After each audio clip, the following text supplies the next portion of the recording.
Chers frères, bienvenue à tous, chers frères, chères sœurs, qui sommes ici sur place et qui nous rejoignent aussi via Zoom. Merci au Seigneur qui nous donne cette opportunité, cette grâce de nous réunir ce matin pour l'adorer ensemble. Et quelle grâce que le Seigneur nous reçoit. Et je vous propose de remettre ces moments entre ses mains dans la prière.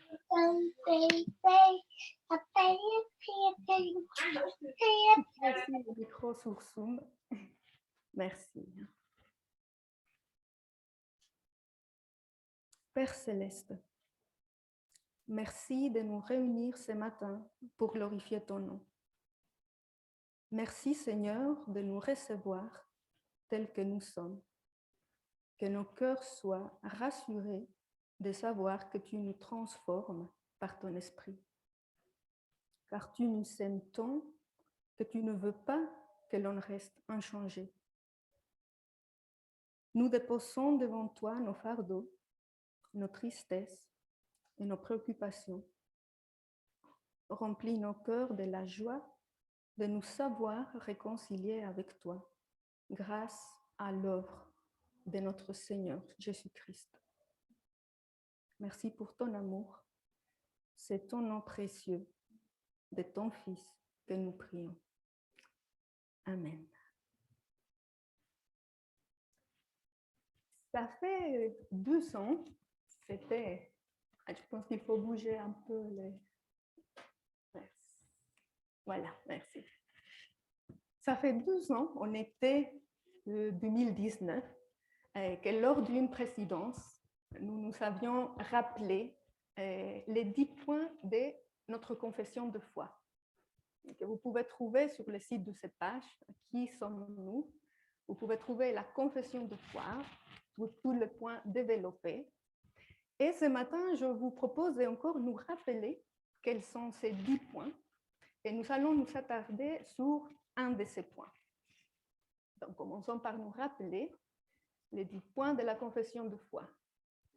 Le vrai Dieu, les saintes Écritures, la création et l'homme, la rupture et ses conséquences, Jésus-Christ et son œuvre, le salut par Jésus-Christ, le Saint-Esprit et son action dans la vie chrétienne, l'Église, le baptême et la scène, la résurrection, le jugement final et l'éternité. Ce matin, je vous propose de lire au fur et à mesure pendant le culte le 5e point, Jésus-Christ et son œuvre. Et ce 5e point commence en déclarant: nous croyons que, parole éternelle de Dieu, le Fils unique est devenu un homme en la personne de Jésus de Nazareth. Il est le Christ, le Messie promis par les prophètes. Et je vous propose d'écouter la première lecture qui sera faite par Sam. Donc, on peut l'amener les micros, Francis, Samuel, pour cette première lecture.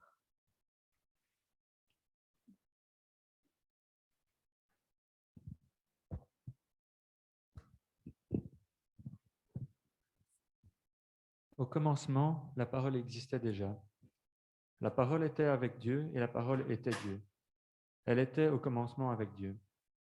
Tout a été créé par elle et rien de ce qui a été fait n'a été fait sans elle. En elle, il y avait la vie, et cette vie était la lumière des humains. La lumière brille dans les ténèbres, et les ténèbres ne l'ont pas accueillie. Je vous invite à vous lever pour chanter ces 2 prochains chants qui nous rappellent ce que Sam vient de nous lire.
Soyons rassurés. Soyons rassurés. Vous pouvez prendre place. Et donc, ce 5e point de la confession de foi continue en déclarant: conçu du Saint-Esprit, est né d'une vierge. Il est aussi réellement homme et réellement Dieu. Tout en s'étant volontairement abaissé, le Fils de Dieu a manifesté la même perfection dans le domaine du vrai et dans le domaine du bien. Et c'est notre frère Alex qui va nous faire la 10e lecture.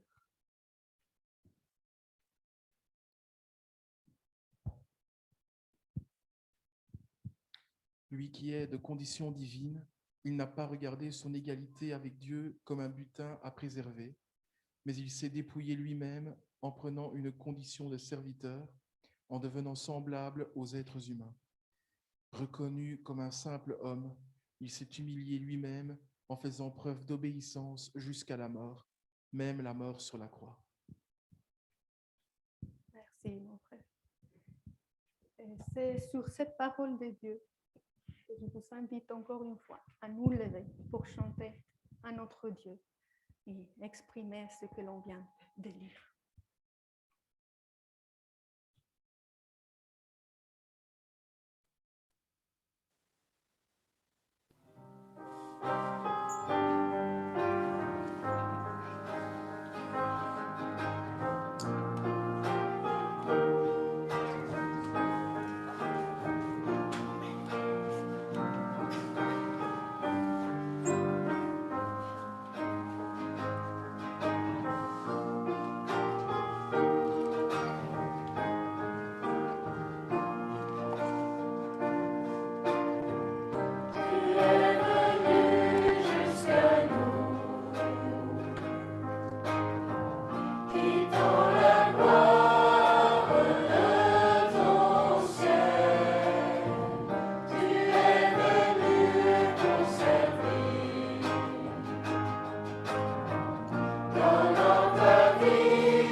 que c'est toujours ce 5e point continue en déclarant ceci.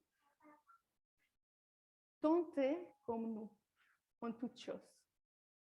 Il est demeuré parfaitement saint, dans sa vie comme dans sa mort.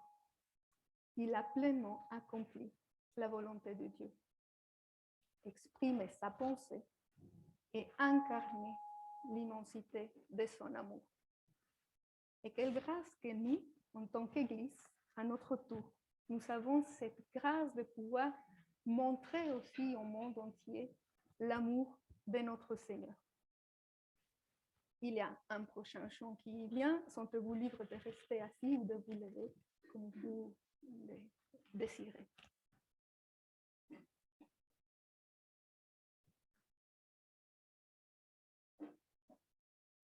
Ah oui, ok.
La télécommande. Ah, oui, ok. Alors, je vais faire comme ça. C'est vrai. Merci, mon frère.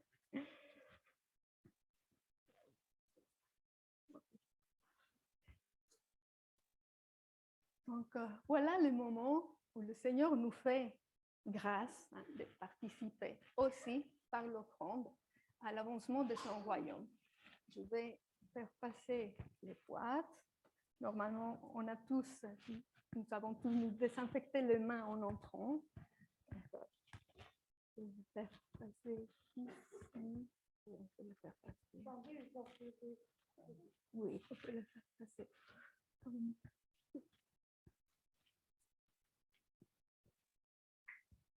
Et l'offrande, c'est aussi un moyen par lequel le Seigneur nous travaille. Il nous apprend à dépendre de lui, à lui faire confiance aussi dans les domaines financiers. Et puisque de toute façon, tout lui appartient, on n'est que des gérants des choses qu'il nous donne.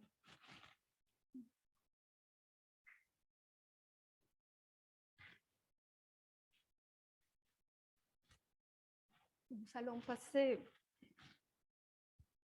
aux annonces de cette semaine. Donc, dans le cadre de notre mois de jeûne et de prière, cet après-midi à 14h, rendez-vous ici, aussi pour les personnes qui sont, les frères et les sœurs qui sont sur Zoom, rendez-vous ici au CEPACH pour notre réunion de prière, dans ce cadre de mois de jeûne. Un petit rappel, tous les dimanches de ce mois-ci, les cultes, on va fêter la Sainte Seine à chaque culte. Oh, c'est vrai, Charles. Donc, pour les groupes de maison, toujours via Zoom, en attendant qu'il y ait plus d'ouverture. Le mercredi à 19h30, le jeudi à 20h. Vous savez le nom des personnes à contacter pour nous rejoindre. j'ai plus l'âge, mais dommage. Mais pour ceux qui sont encore jeunes, c'est vrai qu'il y a des gens dans le vendredi 2 juillet, chez Samuel Van de Boer, il y a un barbecue pour les jeunes du BAPT. Donc, prenez contact avec toi, Samuel, pour vous inscrire, vous dire que vous venez. Super. Oui, on va aider surtout, c'est ça qu'on va faire. Nous avons eu hier des nouvelles depuis le Togo, de la famille Kanri. Donc, je vais vous lire un peu les points qu'ils sont donnés dans les nouvelles. Attaque Pamé, oui. Alexandre lit avec les anciens et les membres intéressés la collection Bâtir des églises en bonne santé. Et ils sont actuellement en train de lire le livre qui traite sur les anciens. Et ils s'exprimaient que ça tombe bien parce qu'en ce moment-ci, ils sont en train de signer de manière officielle les anciens dans l'Église. Donc, merci au Seigneur pour toutes ces ressources. Alexandre et son collègue pasteur ont fini de prêcher sur Colossiens. Pardon? Mais... Ah, oui, merci. Donc, Alexandre et avec son collègue pasteur ont fini de prêcher sur Colossiens. Ça a été une belle édification pour l'Église.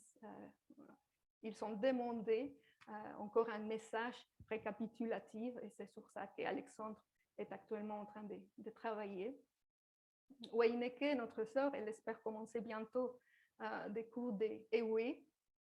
Ils sont vraiment reconnaissants vers le Seigneur car Néline et Nick se sont bien habitués à leur nouvelle école, à leur nouvel environnement. Donc, on peut remercier le Seigneur.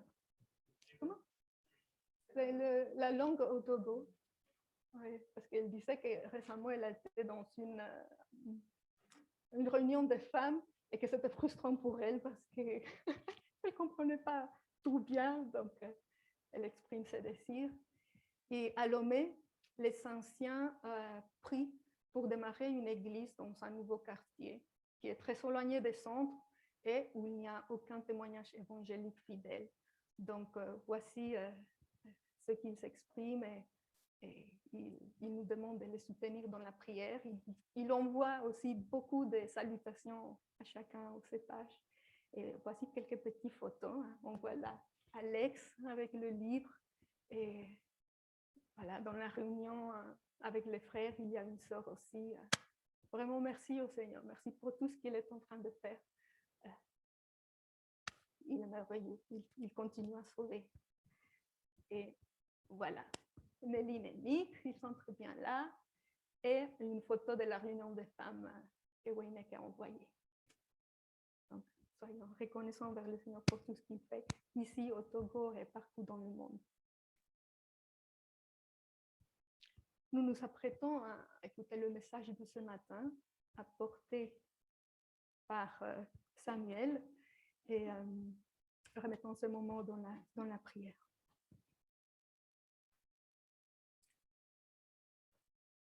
Père, merci pour ta parole qui nous exhorte, nous instruit, nous guide, nous console. Nous te prions de soutenir notre frère Samuel qui apporte le message de ta part ce matin. Nous te prions d'ouvrir nos cœurs afin de recevoir ta parole, ton enseignement. Au nom de Jésus. Amen.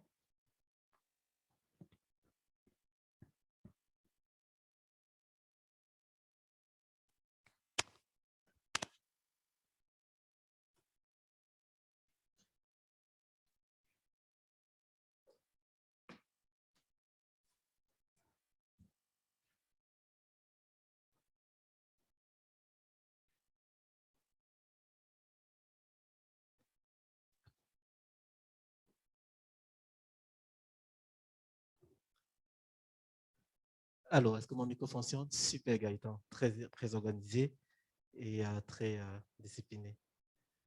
Merci beaucoup, Deneb, pour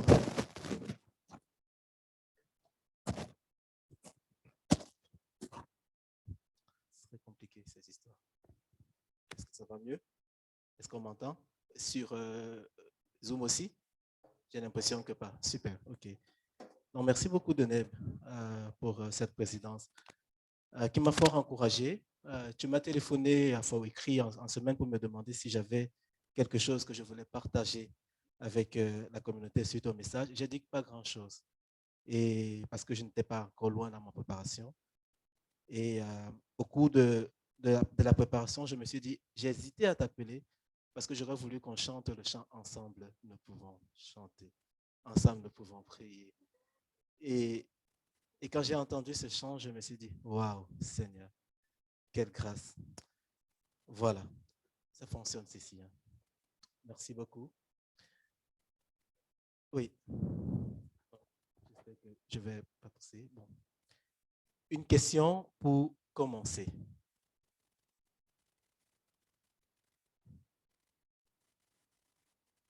Une question pour commencer. En quoi ou en qui placez-vous votre confiance? Pour être un peu plus précis, quels sont les éléments de votre identité culturelle, spirituelle, académique ou professionnelle que vous valorisez au point de vous considérer supérieur à ceux qui n'ont pas ces choses?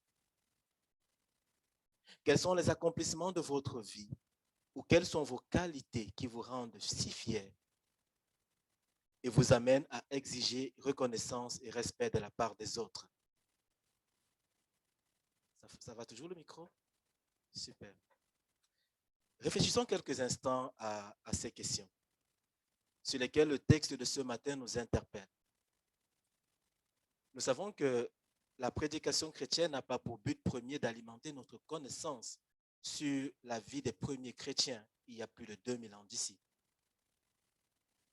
Elle veut au contraire nous bousculer et nous amener, nous armer de tout ce qui est utile à la vie et à la piété, ici et maintenant, à la suite du Christ au quotidien. Dans Philippiens 3, Paul revient sur plusieurs éléments dont il a déjà parlé, en particulier au chapitre 1. Ici, le thème de la joie, bien que furtif, est présent tout comme les deux premiers chapitres, tout comme dans les deux premiers chapitres. Paul reparle également des adversaires de la croix qui se trouvent à l'intérieur même de la communauté, mais le fait de manière plus directe et plus crue qu'au chapitre 1. L'apôtre revient de nouveau sur son propre exemple de vie, comme au chapitre 1, mais de façon là aussi plus détaillée, et redit de nouveau l'assurance sur laquelle il fonde toute son action. Je vous propose de regarder Philippiens 3 en 3 étapes, sous le thème général de progresser ensemble à sa suite. C'est bien le thème que nous nous sommes donné pour notre 4e et dernière semaine de jeûne.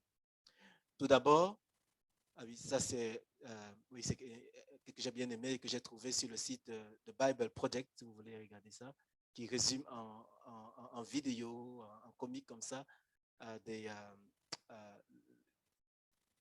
la théologie, le contenu de tous les chapitres de la Bible.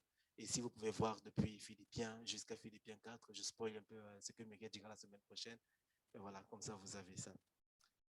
Et donc, je propose de commencer Philippiens 4, progresser ensemble à sa suite. Tout d'abord, être ou paraître, dans les versets 2 et 3. Ensuite, fonder en Christ ou fonder en nous-mêmes. Et enfin, avancer ensemble, témoins réciproques de Christ. Je vous invite de nouveau à prier. Merci notre Dieu et notre Père pour cet autre dimanche où nous pouvons nous rassembler virtuellement et physiquement afin de te rendre un culte. Puis ce culte être agréable en Jésus-Christ par qui nous nous présentons devant toi. Permets que la prédication de ce matin soit utile à chacun de nous selon son besoin du moment. Tiens-nous, s'il te plaît, éloignés de toute distraction et rends-nous sensibles à ta parole. Que son influence dans nos vies soit manifeste et bénéfique à la bonne marche de notre communauté, le cépage en particulier, et de l'ensemble de nos communautés plus généralement. C'est au nom de Jésus-Christ que je te prie ainsi. Amen. Merci à Gérard qui a accepté de lire les 11 premiers versets de notre texte. Philippiens 3, 1 à 11.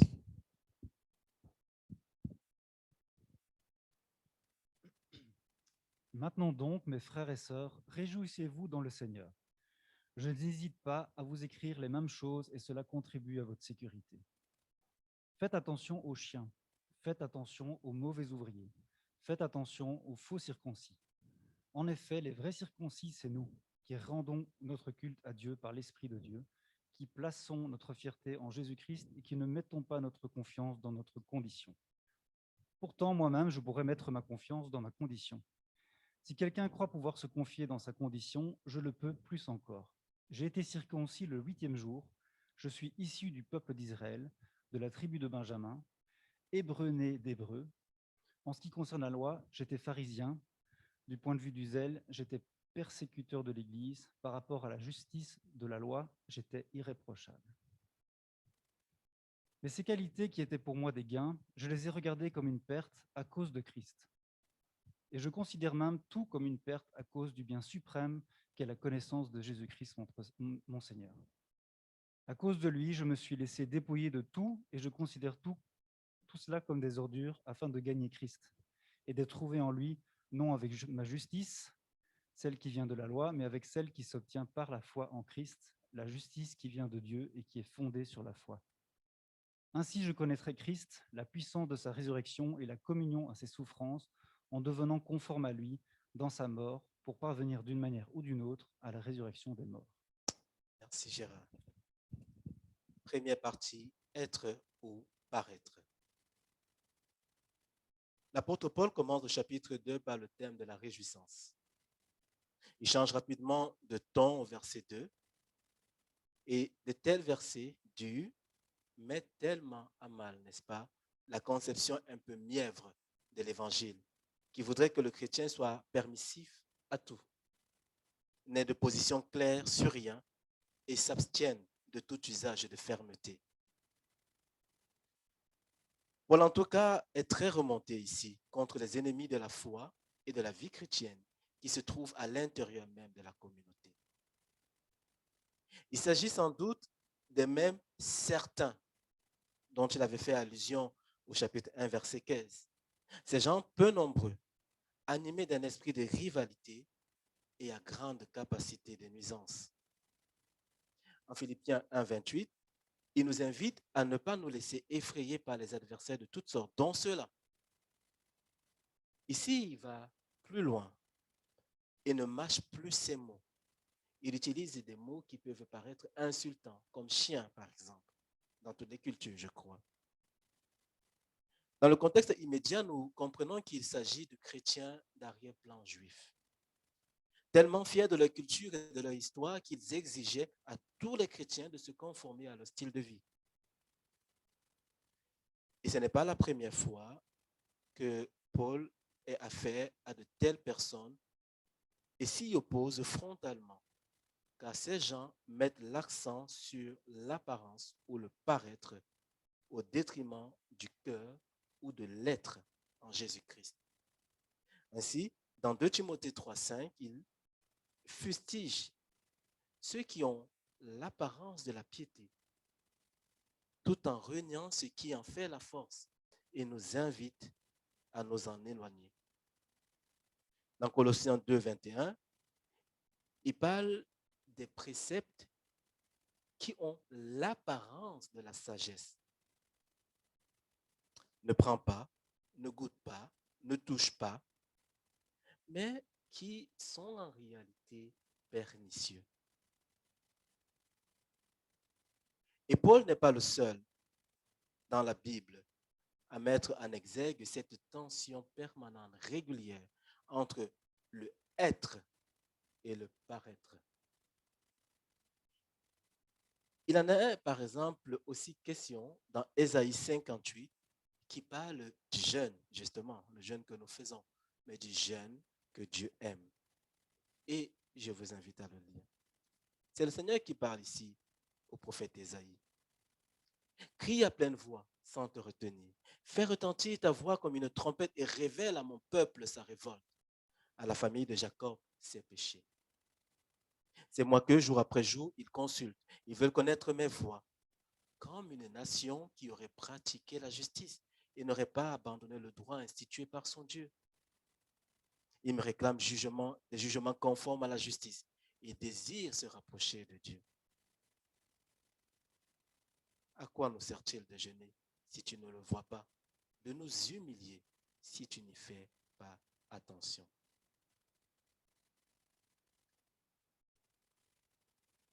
J'ai été particulièrement interpellé cette semaine par le commentaire que John Piper fait sur ce passage dans son livre que je vous ai déjà présenté, que je vous recommande vivement.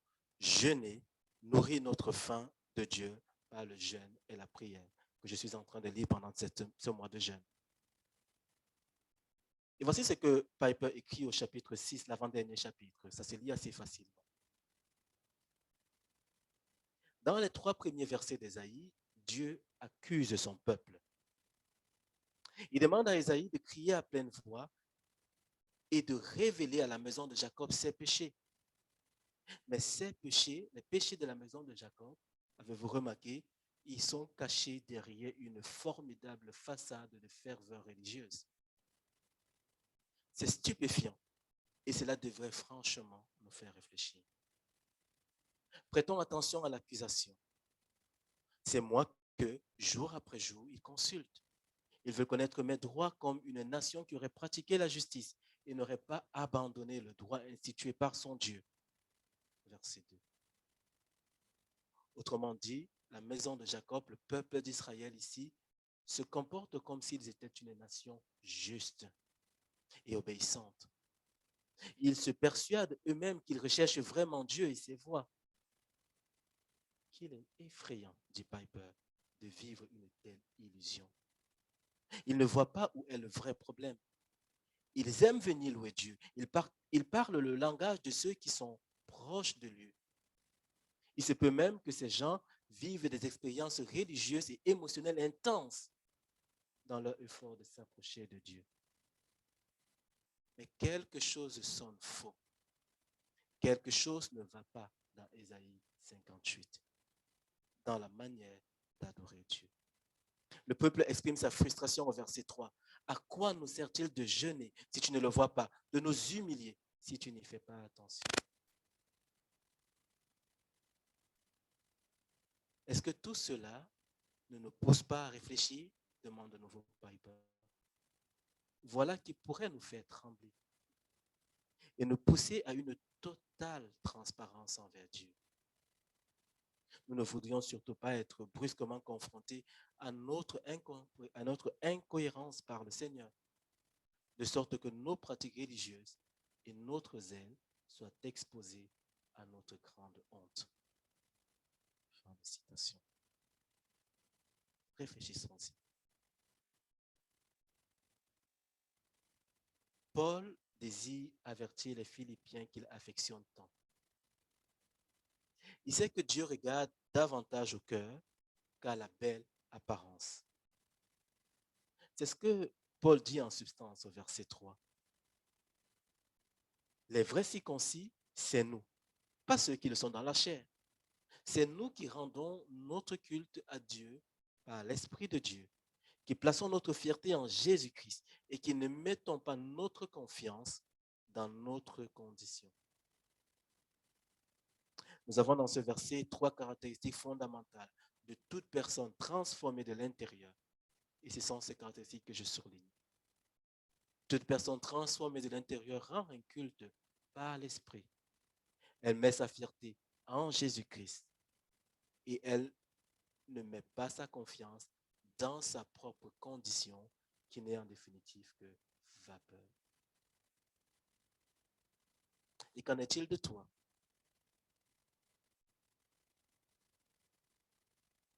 Es-tu fondé en Christ ou es-tu fondé en toi-même? fondée en Christ ou fondée en nous-mêmes? Je reviens sur ma question du début. En quoi ou en qui placez-vous votre confiance?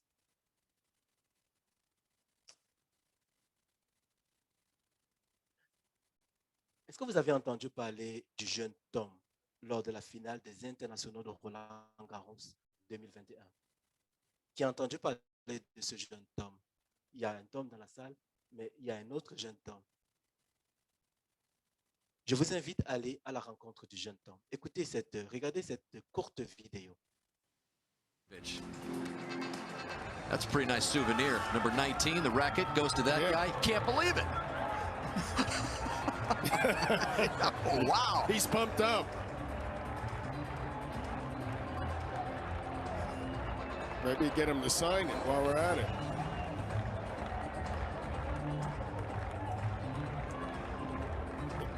Inspire him to get on the court and practice. Sleep with that racket. So indeed, he does become the first to do it twice. Tom vient de recevoir des mains de Novak Djokovic, probablement l'un des meilleurs joueurs au tennis de tous les temps, la raquette avec laquelle il a juste remporté son deuxième tournoi de Roland-Garros. Rien que ça. Tom est un des plus grands fans du Serbe. Il est assis au premier loge, juste derrière son joueur préféré, ce qui a dû nécessiter pas mal d'argent pour de tels événements. C'est un grand chelem pour ceux qui connaissent un peu le tennis. Il a assisté à l'intégralité de la finale de Roland-Garros, qui a quand même duré plus de 4 heures de temps. Un dimanche après-midi, quand ses copains s'amusaient probablement à autre chose. Il ne lésine sur rien. Il a soutenu son héros tout au long de la rencontre, en particulier quand ce dernier était dos au mur, mené 2-7-0 sur un match où le meilleur gagne à 3-7. Alors, lorsque Novak Djokovic, qui ne le connaissait pas avant, lui tend sa raquette en fin de rencontre, vous pouvez imaginer quels étaient les sentiments du petit homme. Et nous, quelles sont les choses qui nous mettent dans un tel état d'émerveillement? Quelles sont les choses qui nous transportent dans une joie si profonde, telle que nous aimerions que le monde entier en soit informé et nous acclame pour cela? L'apôtre Paul avait dans sa vie plusieurs éléments qu'il pouvait brandir en trophée.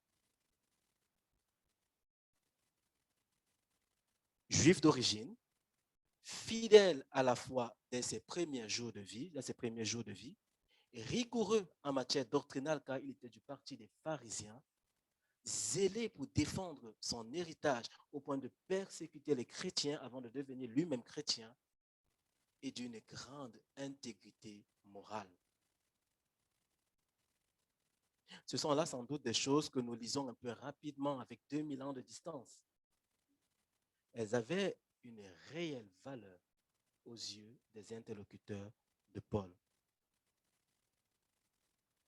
J'ai par exemple observé en Belgique que ceux et celles qui ont la syllabe de ou fan devant leur nom sont d'ascendance noble si cette syllabe s'écrit en minuscule.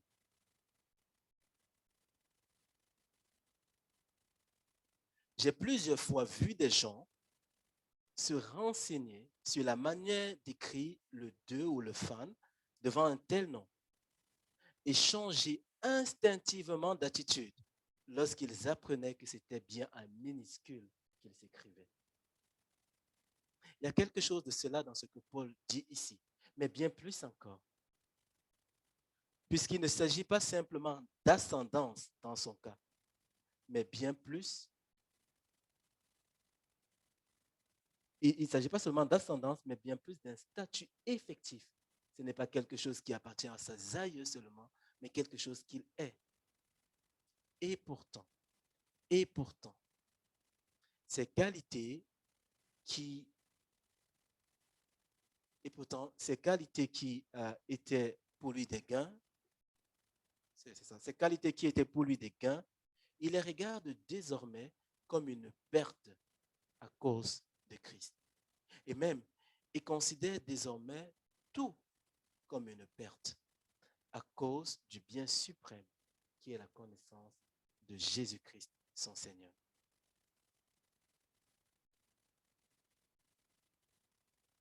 Il me semble que Paul n'est pas ici en train de cracher sur ces choses qui ne sont pas mauvaises en soi pour la plupart. Simplement, il n'en fait plus l'élément principal de sa fierté, de son identité. Il réévalue désormais ces choses et toutes choses plus généralement à la lumière du bien suprême qu'est la connaissance de Jésus-Christ, son Seigneur. Son identité première n'est plus fondée sur son origine ethnique, son statut social, son niveau intellectuel, ses compétences diverses, la position qu'il occupe dans sa communauté, ses possessions matérielles, sa probité morale ou même encore son engagement religieux.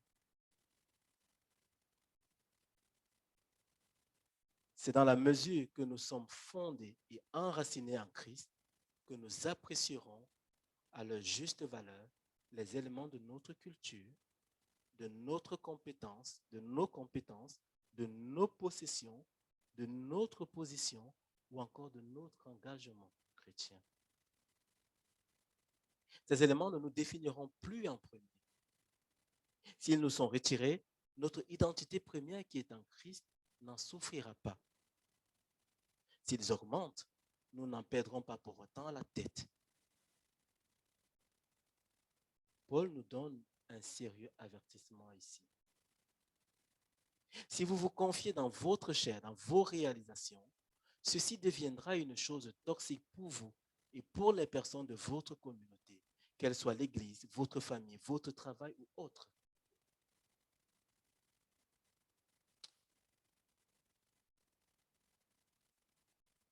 Y a-t-il quelque chose que vous considérez si important comme chrétien, quelque chose qui vous apporte plus d'assurance et de confiance que vous l'imposeriez même aux autres chrétiens pour qu'ils soient eux aussi de bons chrétiens? Une façon de s'habiller ou de ne pas s'habiller? Un type de musique à écouter ou à ne pas écouter? Un mode d'alimentation à avoir ou à ne pas avoir? Un mode de scolarisation pour les enfants à faire ou à ne pas faire? Une façon de prier ou de ne pas prier? Des actes à poser ou à ne pas poser, comme par exemple dans le contexte pandémique. Un chrétien se doit de se faire vacciner ou au contraire, un chrétien ne doit pas se laisser vacciner. Avez-vous de tels raisonnements?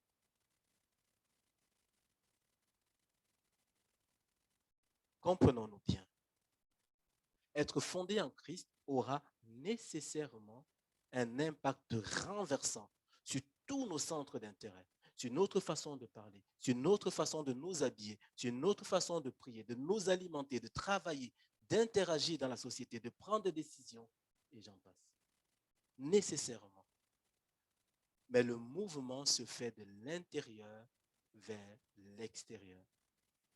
De plus, le rythme n'est pas le même pour tout le monde, ni les consignes de l'esprit qui peuvent s'exprimer différemment pour chacun.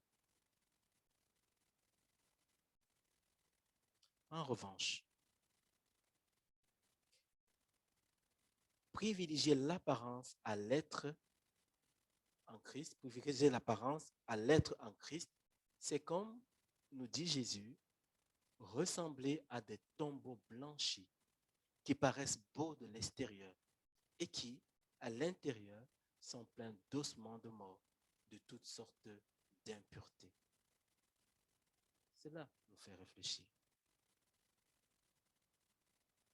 C'est comme l'apôtre Paul, nous faisons l'exercice de comparer les choses dont nous sommes le plus fiers au bien suprême qu'est la connaissance de Jésus-Christ notre Seigneur,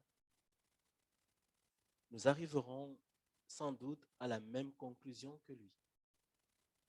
Et de la même manière que le jeune homme dans mon illustration n'a lésiné ni sur son argent, ni sur son temps, ni sur son énergie débordante pour obtenir ce qui était précieux à ses yeux, nous suivrons Paul qui, à cause de Jésus-Christ, se laisse dépouiller de tout et considère tout comme une ordure afin de gagner Christ. Ce n'est plus notre justice que nous voudrions mettre en avant dans notre piété, mais plutôt celle qui s'obtient par la foi en Christ. La justice qui vient de Dieu et qui est fondée sur la foi. Je suis conscient que ces choses n'ont rien d'automatique dans la vie des chrétiens postmodernes que nous sommes. Pas plus que cela ne l'était d'ailleurs dans la vie des chrétiens primitifs de Philippe. Le pasteur Daniel Seguieto, que j'ai beaucoup écouté en préparant ce message, fait la remarque que nous avons une tendance naturelle et effroyable de placer notre confiance dans une valorisation excessive de nous-mêmes, de notre statut et de nos accomplissements. C'est un apprentissage progressif de toute une vie de marcher à la suite de Christ lorsqu'on veut déconstruire cette tendance innée profondément en nous. Ces choses sont un défi pour moi le premier. Un bon point de départ est d'y aspirer de tout son cœur. Et là est la question. Est-ce le cas pour toi? Est-ce une telle consécration à Dieu que tu aimerais exprimer de manière à être fondé en lui plutôt que fondé en toi-même? Avancer ensemble, témoins réciproques de Christ. Merci beaucoup à Aimé qui a accepté de lire la suite de Philippiens 3 et qui se trouve en ligne. Donc, si tu peux allumer ton micro maintenant, Aimé, et lire Philippiens 3.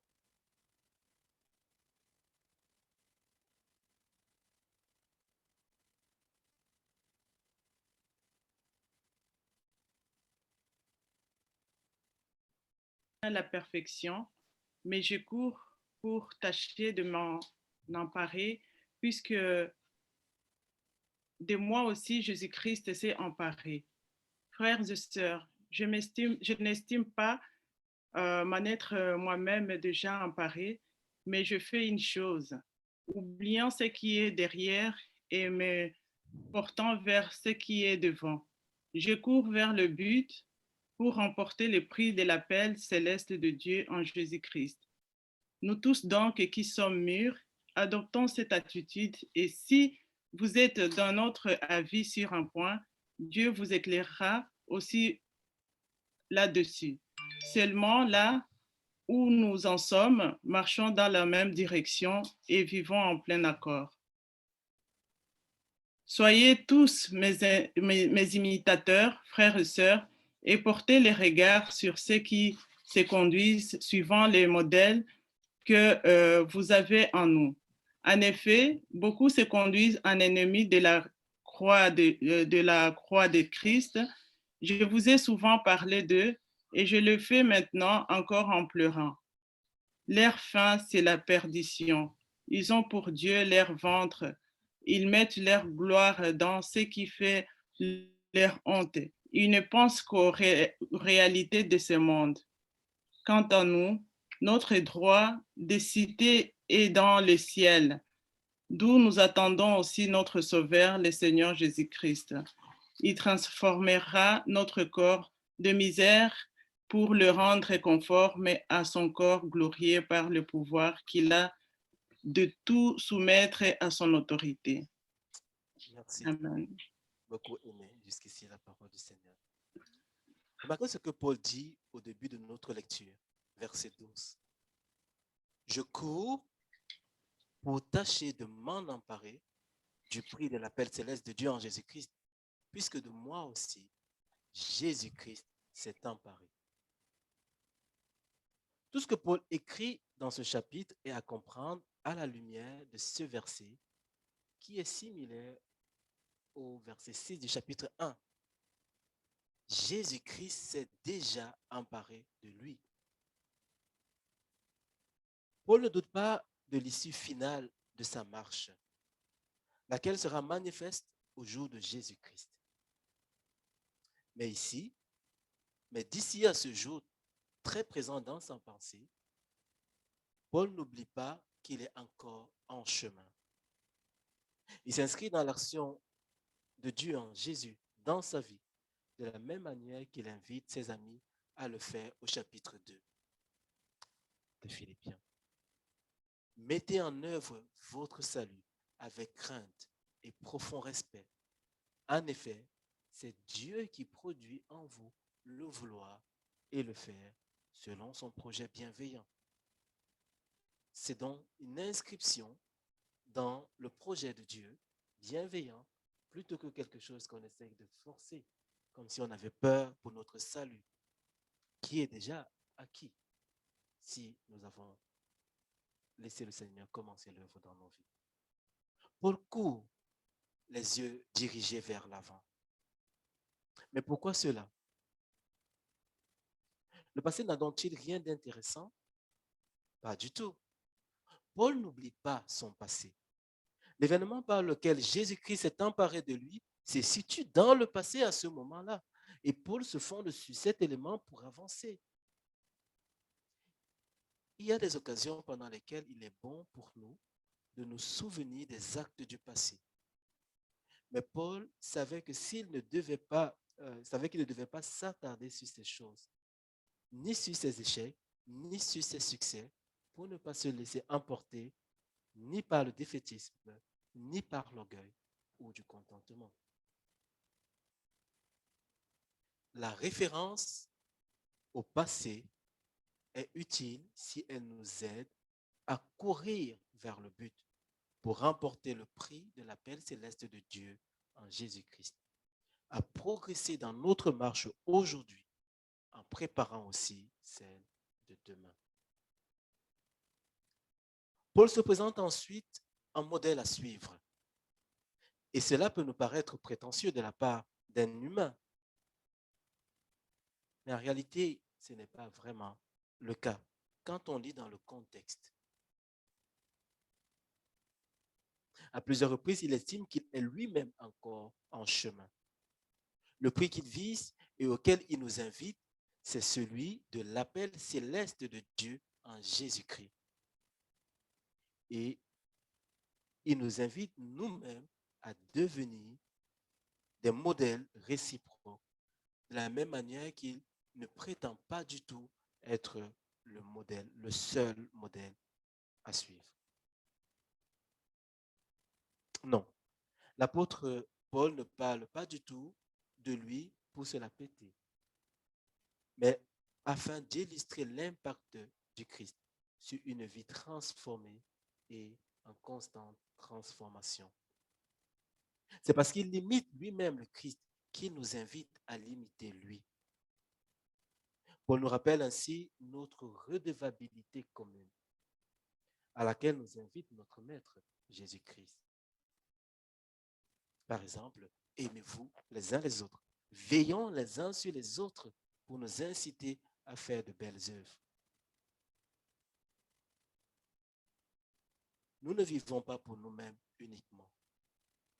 Le témoignage de notre vie n'est pas sans conséquence sur la vie de nos frères et de nos sœurs. Bien sûr, il est important pour chacun de ne mettre personne sur un piédestal. C'est Christ qui est ultimement notre modèle.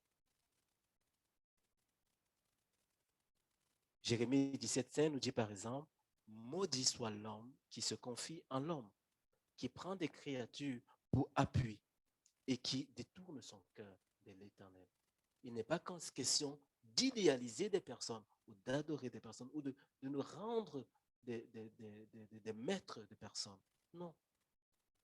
Mais une fois qu'on fait attention à cette limite, cela n'empêche pas l'importance du modèle que nous sommes invités à être réciproquement et aussi envers ceux qui ne connaissent pas encore le Christ. Il est bon d'avoir conscience de l'importance de notre témoignage visible comme invisible, sur la vie des frères et des sœurs. L'apôtre vise particulièrement les chrétiens mûrs dans la foi. Il leur demande d'adopter cette attitude qui est la sienne, avec pour objectif de faire avancer la communauté dans une même direction à la gloire de Dieu en Jésus-Christ. L'importance d'être individuellement de bons modèles en Christ et de suivre nous-mêmes de bons modèles que nous connaissons en Christ est d'autant plus grande et urgente qu'il existe malheureusement au sein de l'Église beaucoup qui se comportent en ennemis de la croix, en plaçant leur intérêt propre au-dessus de tout. Et Paul rappelle que leur fin, c'est la perdition. Ils ont pour Dieu le ventre, c'est-à-dire leur propre intérêt égocentrique. Ils mettent leur gloire dans ce qui fait leur honte. Ils ne pensent qu'aux réalités de ce monde, aux réalités présentes. Quelle tristesse! Notre témoignage est en quelque sorte, notre témoignage et le modèle que nous nous efforçons d'être réciproquement les uns pour les autres, vient en quelque sorte faire obstacle à ces mauvais modèles. Nous nous rappelons mutuellement que notre droit de cité est dans le ciel, d'où nous attendons aussi comme sauveur le Seigneur Jésus-Christ. C'est lui qui nous transformera, qui transformera notre cœur de misère, c'est-à-dire notre corps encore fragile, notre corps bien souvent, bien trop souvent encore défaillant, enclin au péché. C'est lui qui ultimement transformera notre corps de misère pour le rendre conforme à son corps glorieux par le pouvoir qu'il a de tout soumettre à son autorité. Puisse-t-il nous venir en aide dans notre course? Ce qui m'amène à la conclusion. Et pour la conclusion, j'aimerais revenir au tout premier verset de Philippiens 1. Maintenant donc, mes frères et sœurs, réjouissez-vous dans le Seigneur. Je n'hésite pas à vous dire, à vous écrire les mêmes choses, et cela contribue à votre sécurité. Le but de l'apôtre Paul en écrivant Philippiens 3 est clair. Son désir, c'est que les Philippiens se réjouissent dans le Seigneur. C'est que les Philippiens soient en sécurité et, comme il le dit plus loin, puissent avancer d'un même pas à la suite du Christ. Et pour avancer ensemble d'un pas coordonné à la suite du Christ, il nous faut avancer chacun individuellement à la suite du Christ. Et c'est un peu ce que nous avons voulu en équipe pastorale, symboliser à travers les différents thèmes de ce jeûne. D'abord, me voici moi, Seigneur, devant toi, en marche vers l'essentiel, désireux de connaître l'essentiel, qui est ultimement de te ressembler, pour que ensuite, tous ensemble, nous puissions progresser alors, et afin de voir la gloire qui nous attend. Puisse le Seigneur nous venir en aide. Amen.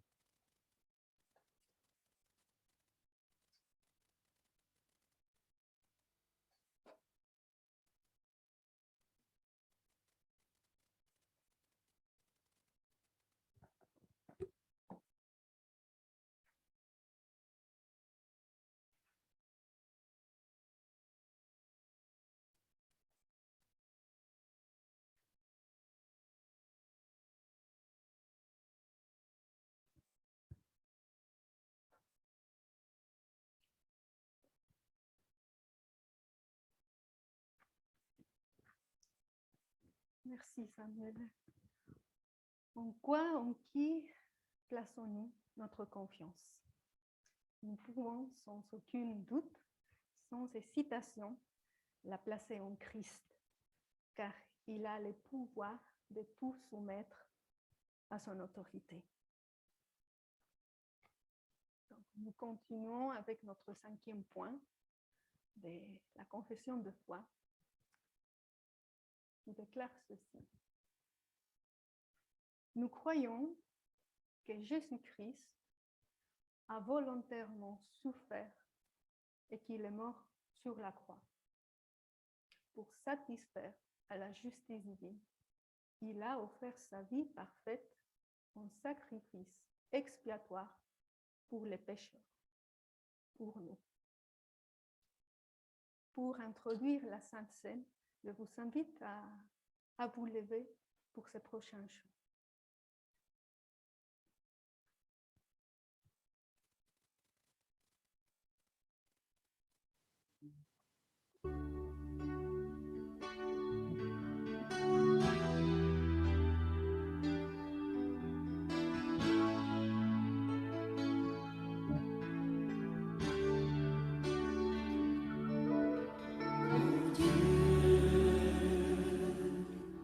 Par quel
il s'est humilié lui-même, se rendant obéissant jusqu'à la mort, même jusqu'à la mort de la croix. Les partages symboliques d'un peu de pain, d'un peu de jus de raisin ou de vin, c'est un signe visible de la réalité spirituelle que nous vivons et de son impact dans notre vie. Ces partages, en mémoire de la vie, de la mort, de la résurrection de notre Seigneur Jésus-Christ, annoncent, nous rappellent son œuvre à notre faveur. Ces partages est donc pour chacun de nous qui avons reconnu en Christ notre Sauveur personnel, notre Seigneur. Nous avons à nouveau la permission au niveau sanitaire de partager la scène, mais libre à chacun de participer ou de laisser passer les seulement. Donc, je veux faire passer le pain.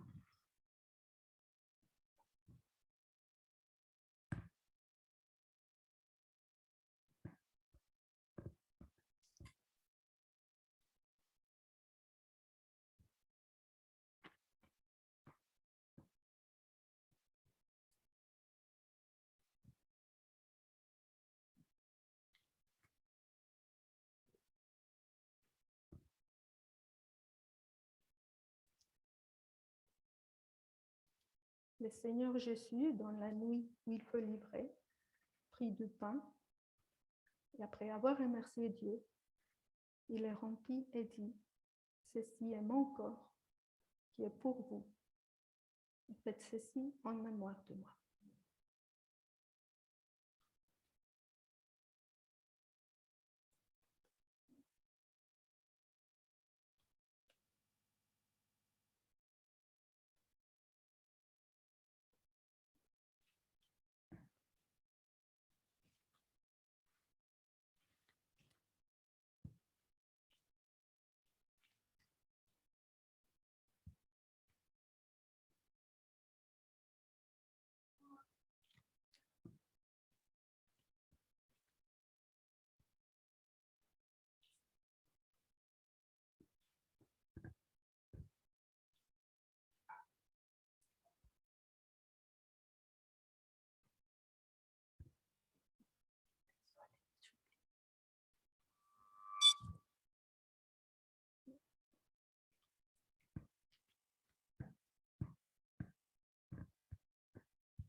De même, il prit la coupe